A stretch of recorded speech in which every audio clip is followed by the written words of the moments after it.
அடுத்து சொல்கிறது பாருங்கள், கருட புராணம். இந்த வீட்டுக்கெல்லாம் தீ வச்சுருந்தான்னா அவன் உடம்புல தோலே பார்த்தா வெந்து போன மாதிரி இருக்குமா, ரோகம் குஷ்டரோகம் இதெல்லாம் வந்திருக்குமா. எதனாலன்னா முன் ஜென்மத்தில் பல வீட்டுக்கு தீ வச்சுருக்கான்னு அர்த்தம். அடுத்தது, இந்த மத்தியபானம்னு கல் குடிக்கக்கூடாது, மதுபானம் பண்ணக்கூடாது. ஆனால் மீறி நிறையா மது குடிச்சிருந்தான்னா அடுத்த ஜென்மத்தில் பார்த்தா அவன் பல்லுலெல்லாம் புழு வந்திருக்குமா, டென்டல் கேரிஸ்னு பல்லெல்லாம் சொத்த பல்லாக போயிருக்குமா. அப்படின்னா என்ன அர்த்தம்னா முன் ஜென்மத்தில் இது நிறையா சாப்பிட்ருக்கான்னு அர்த்தம். அடுத்தது, ஆச்சாரிய பத்தினியையே அபகரித்தான்னா அடுத்த ஜென்மத்தில் பார்த்தா கொடூரமான தோற்றத்தோடு இருப்பானா. அவனை பார்த்தாலே எல்லாரும் பயப்படுவானாம். என்ன காரணம்னா முன் ஜென்மத்தில் இவன் ஆச்சாரிய பத்தினியை அபகரித்திருக்கிறான். அடுத்தது, புரோகித தொழில் செய்ய வேண்டியவன் அந்த புரோகித தொழிலை தப்பான வழியில் பண்ணிட்டான்னா அடுத்த ஜென்மத்தில் பன்றியாக பிறப்பான்.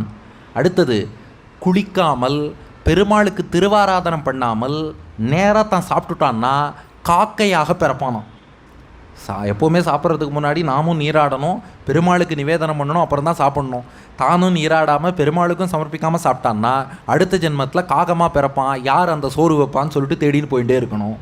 அதுபோல் எல்லாரையும் மிரட்டின்ண்டே இருந்தான்னா, மிரட்டல் உருட்டல்னு எப்போ பார்த்தாலும் எல்லாரையும் மிரட்டுறவன் அடுத்த ஜென்மத்தில் பூனையாக பிறப்பானோ. உணவிலே கலப்படம் செய்பவன் எருதாக பிறப்பானோ. ஏன்னா சம்பாத்தியத்துக்காக தானே கலப்படம் பண்ணான்.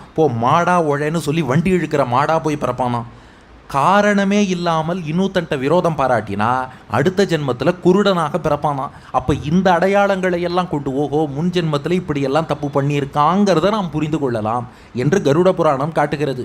அப்போது நம்முடைய வாழ்க்கைங்கிறது யார் கையில் இருக்குன்னு நினச்சி பாருங்க. உன் வாழ்க்கை உன் கையில்.